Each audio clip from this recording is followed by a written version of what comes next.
Waalaikumsalam warahmatullahi wabarakatuh. Innal hamdalillah nahmaduhu wa nasta'inuhu wa nastaghfiruh wa na'udzu billahi min shururi anfusina wa min sayyiati a'malina may yahdihillahu fala mudilla lahu wa may yudlil fala hadiya lahu. Asyhadu an la ilaha illallah wahdahu la syarika lahu wa asyhadu anna Muhammadan abduhu wa rasuluh.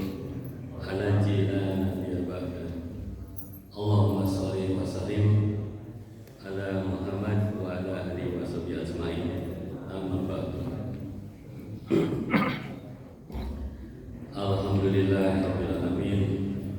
Puji syukur kita panjatkan kehadirat Allah Subhanahu wa taala atas limpahan nikmat umum, nikmat iman dan nikmat Islam serta nikmat sehat lahir dan batin, sehingga kita masih dapat menunaikan ibadah salat subuh berjamaah di bulan Ramadan ini.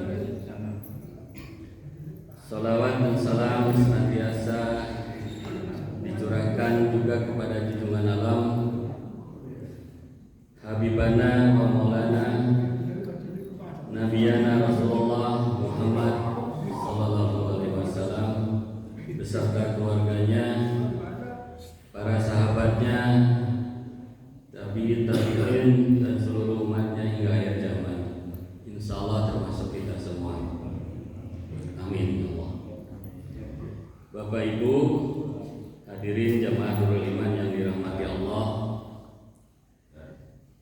alhamdulillah hari ini kita selalu mengingat aja ya, sudah memasuki hari ke-26 sahur Ramadan.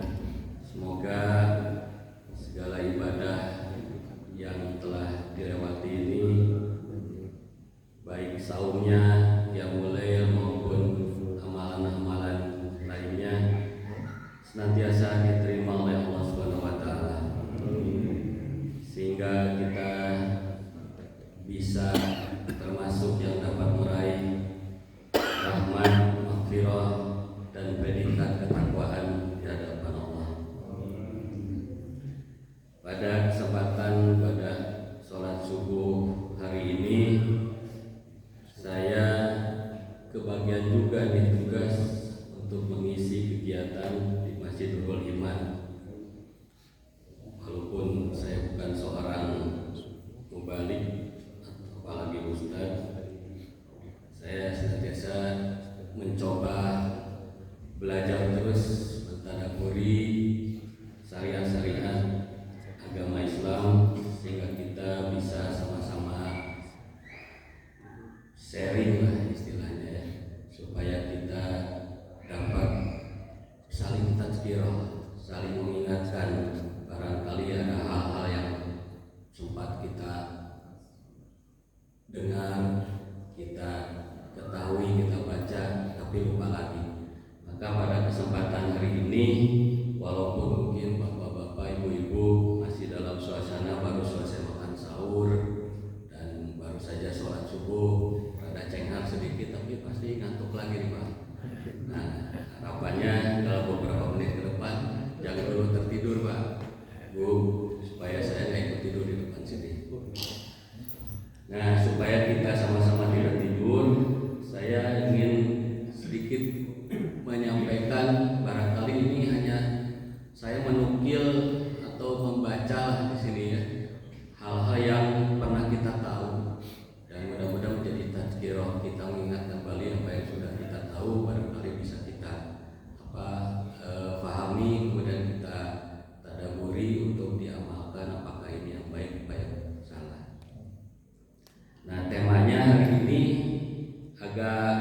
sedikit bertentangan dalam pengertian. Saya ingin mencoba menjelaskan atau membacakan kisah perilaku kedustaan dengan perilaku kejujuran. Ini sedikit saja, ini yang santai-santai saja, dusta dan jujur. Sedikitnya kita paham bahwa dusta lawannya jujur, jujur lawannya dusta. Nah, Bapak Ibu yang dimuliakan Allah, pada beberapa waktu yang belum lama ini kita mendengar ada berita mengenai perniagaan atau perdagangan khususnya di negeri ini yang telah merugikan negara dan masyarakat pada umumnya atau sebagian masyarakat, yaitu yang berhubungan dengan masalah oplosan BBM dan takaran atau kurangnya takaran minyak goreng. Ini berat, yaitu urusan negara, tapi saya ingin melihat dari sisi yang lain. Ternyata fenomena kedustaan atau kecurangan dalam perniagaan ini pernah terjadi juga pada zaman dahulu, yaitu zamannya Nabi Syuaib alaihissalam yang dilakukan oleh kaum Madian. Nah, kebiasaan kaum suku Madian ini ketika melakukan jual beli selalu berpikir untuk kepentingan dan keuntungan diri sendiri. Ya nggak jauh beda lah dengan sekarang itu kan begitu ya, kepentingan gitu. Nah, kalau mereka membeli sesuatu inginnya selalu ditambah dari timbangannya. Barang yang dibeli lebihkan dong. Kadang-kadang kalau kita tidak paham, ketika banyaknya sih ibu maaf ya, kalau mau beli sesuatu dupo aja gitu, belum deal dibayar sudah coba dulu, nyobanya sampai 10 biji gitu kan ya. Nah itu katanya itu bukan haram tapi dilarang. Nah kalau menjual, apalagi kalau menjual itu mereka berkecenderungan untuk mengurangi timbangan. Nah disinilah kecurangannya. Barangkali sama dengan kemarin, 1 liter minyak ternyata isinya hanya 0,75 liter ya gitu. Nah mudah-mudahan kalau berasnya Pak Imam tidak gitu. Insya Allah. Nah Bapak-bapak Ibu, dalam Qasas Al-Anbiya karya Imam Ibnu Katsir turut disebutkan bahwa kaum Madian ini merupakan orang-orang yang kukuh dalam kekufuran. Jadi mereka itu kebanyakannya kafir terhadap Allah. Berbagai riwayat menyebut kaum Madian adalah kaum yang suka menumpuk harta. Barangkali dari situlah mereka bertujuan menumpuk harta dan melakukan kecurangan. Allah Subhanahu wa taala kemudian mengutus Nabi Syuaib alaihissalam agar mengajak kaum Madian untuk menyembah hanya kepada Allah, dari kufur supaya menyembah kepada Allah. Nabi Syuaib juga merupakan nabi yang dijuluki dengan Khatibul Anbiya. Kenapa disebut Khatibul Anbiya? Julukan tersebut diberikan karena kefasihannya dalam berbicara dan berkhotbah dengan kata-kata yang lemah lembut, sopan santun, pokoknya dengan etika yang baik lah. Makanya dipilih oleh Allah untuk menghadapi kaum Madian. Nah, Nabi Syuaib alaihissalam juga diberi tugas oleh Allah Subhanahu wa taala untuk berdakwah agar kaumnya tidak melakukan kecurangan, yaitu seperti tadi katakan mengurangi timbangan ketika jual beli. Nah, berkaitan dengan dakwah Nabi Syuaib ini, Allah Subhanahu wa taala berfirman dalam Al-Qur'an surat Asy-Syu'ara ayat 181. Saya bacakan artinya saja. Sempurnakanlah takaran dan janganlah kamu merugikan orang lain. Ini jelas-jelas firman Allah. Dalam hal masalah timbangan itu ada perintahnya. Namun selama berdakwah, kaum Madian tetap mengingkari dan selalu mencegah orang lain agar tidak mengikuti ajaran Nabi Syuaib alaihissalam. Bahkan tidak segan-segan kaum Madian memberikan ancaman-ancaman kekerasan kepada Nabi Syuaib alaihissalam. Kaum Madian semakin memperkeras ancamannya kalau mereka ingin merajam Nabi Syuaib alaihissalam. Karena apa? Karena Nabi Syuaib ini tidak menunjukkan ketakutannya terhadap ancaman tersebut. Nah, dengan kejadian-kejadian ini kita tahu bahwa Allah Subhanahu wa taala sangat murka atas perlakuan kaum Madian yang menentang Nabi Syuaib alaihissalam. Kemudian Allah membinasakan kaum Madian yang tidak ingin meninggalkan kecurangannya dalam proses jual beli ini, sebagaimana firman Allah Subhanahu wa taala dalam Quran surat Hud ayat 94-95. Saya bacakan artinya juga. Ketika keputusan kami untuk menghancurkan mereka datang, kami selamatkan Syuaib dan orang-orang yang beriman bersamanya dengan rahmat kami. Adapun orang-orang yang zalim, mereka dibinasakan oleh suara yang menggelegar sehingga mati bergelimpangan di rumah-rumah mereka. Negeri itu tak berbekas, seolah-olah mereka tidak pernah tinggal di sana. Ingatlah, penduduk Madian binasa sebagaimana juga kaum Samud.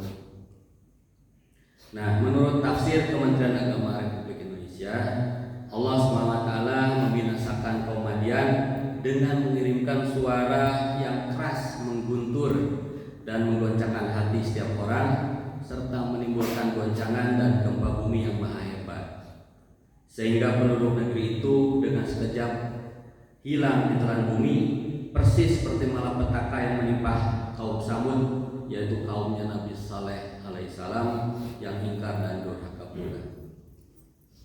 Serem juga ya, dari kecurangan. Jamaah Nurul Iman yang dimuliakan Allah, kita lihat kisah yang lain. Ada satu ibroh, pelajaran barangkali bisa kita petik dari kehidupan muamalah dalam perniagaan perdagangan yang terjadi pada zaman kekhalifahan Umar bin Khattab. Umar bin Khattab bukan hanya dikenal sebagai sahabat Rasulullah SAW yang setia, ia juga merupakan pemimpin yang adil bagi rakyatnya. Umar juga dikenal sebagai sosok yang sering mencari tahu kondisi rakyatnya ketika malam hari tiba. Hampir setiap malam selama menjadi khalifah, Umar bin Khattab berjalan menelusuri setiap pelosok kota Madinah. Dia berjalan di tengah malam dari rumah ke rumah melihat keadaan umat Islam. Ia berkeliling sambil menyamar agar tidak dikenali seorang pun. Kebiasaannya ini dilakukan untuk mengetahui apakah masih ada sebagian umat yang dipimpinnya menangis karena kelaparan. Ia tak mau ada orang yang kelaparan di bawah kepemimpinannya. Masya Allah. Mengutip buku kisah dan ibroh oleh Sofyan Hadi, diceritakan bahwa suatu malam ketika sedang keliling di rumah umat muslim, Umar sampai di sebuah rumah yang dihuni oleh seorang perempuan tua dan seorang anak gadisnya bernama Fatimah. Mereka adalah penjual susu dari rumah ke rumah di kota Madinah. Di tengah malam itu Umar bin Khattab mendengar percakapan mereka berdua. Perempuan tua itu atau ibunya berkata, "Wahai anakku, bangunlah dan campurkanlah susu ini dengan air agar kita bisa mendapatkan keuntungan yang berlipat ganda. Nanti pagi-pagi sekali kamu berangkatlah untuk menjualnya." Fatimah anaknya ini menjawab, "Wahai ibuku, janganlah kita lakukan itu. Apakah ibu tidak takut ada yang melihat kita?" Ibunya kembali menjawab, "Anakku, tidak akan ada yang melihat kita. Bukankah ini tengah malam? Semua orang sudah tidur lelap. Jika engkau takut kepada khalifah, maka khalifah juga sudah tidur tentunya, dan dia tidak ada di sini." Kemudian anaknya berkata lagi, "Wahai ibuku, walaupun tidak ada seorang pun yang melihat kita, termasuk khalifah, akan tetapi Allah pasti melihat kita." Mendengar jawaban anaknya itu, sang ibu baru tersadar akan kesalahannya dan meminta ampun kepada Allah. Tanpa disangka, Khalifah Umar bin Khattab yang sejak tadi ada di sekitar situ mendengarkan percakapan antara ibu dan anak ini, merasa kagum dan atas kesalehan anak gadis tersebut. Kemudian kepada pembantunya Umar berkata, "Saya akan kawinkan anak itu dengan putra saya Hashim." Keesokan harinya Umar bin Khattab bersama rombongan datang ke rumah perempuan itu dan melamar putrinya yang bernama Fatimah itu untuk dijadikan istri Hashim, salah seorang anaknya Umar bin Khattab yang belum menikah. Sejak saat itu resmilah perempuan salehah tersebut menjadi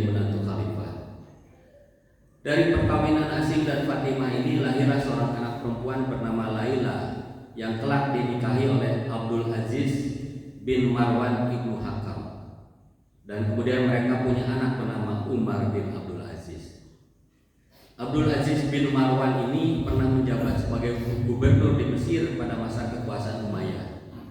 Sedangkan anaknya yaitu Umar bin Abdul Aziz kemudian menjadi salah seorang khalifah Bani Umayyah yang sangat terkenal kesalehan dan keadilannya. Bahkan disebut sebagai khalifah Ar-Rasyidin kelima.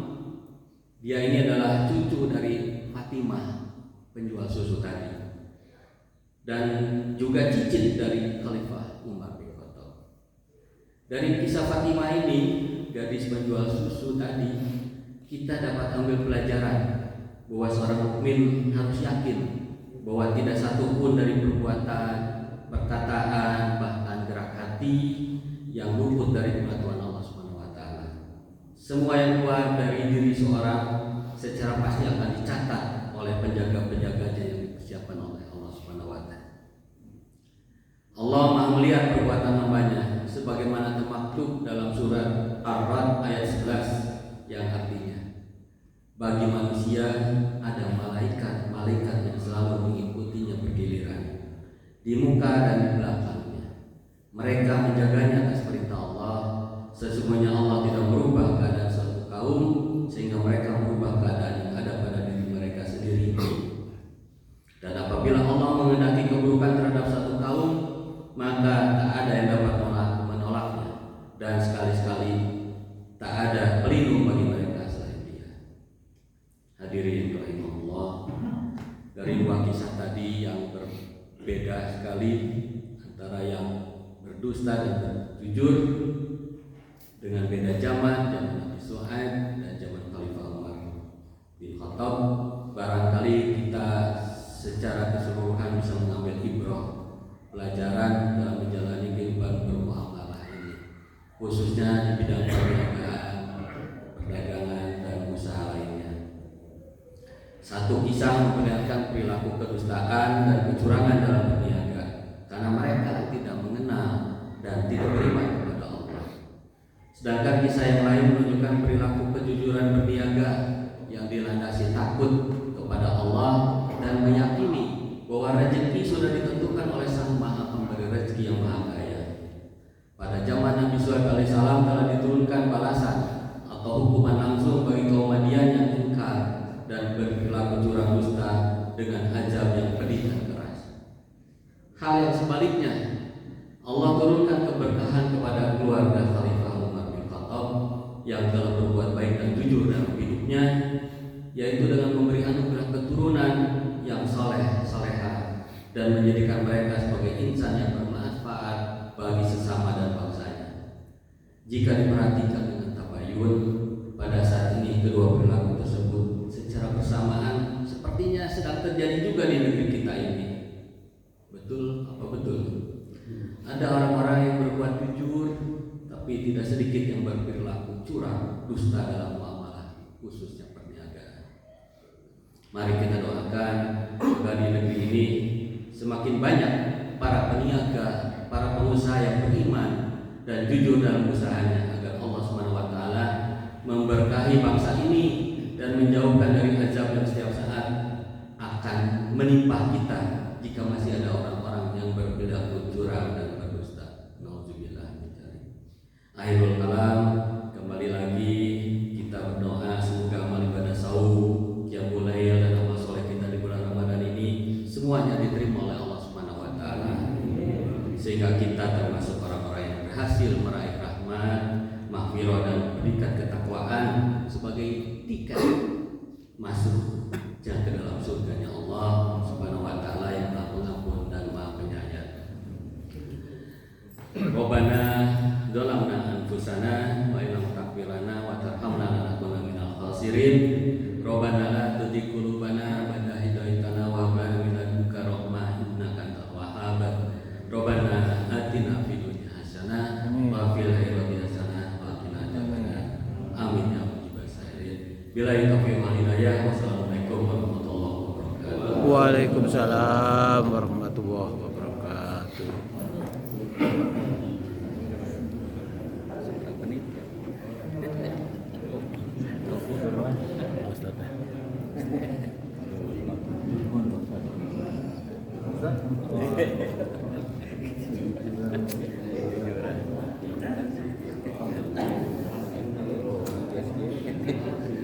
Pak Imam panggil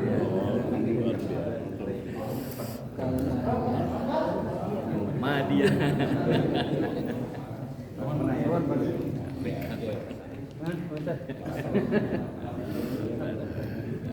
Mantap.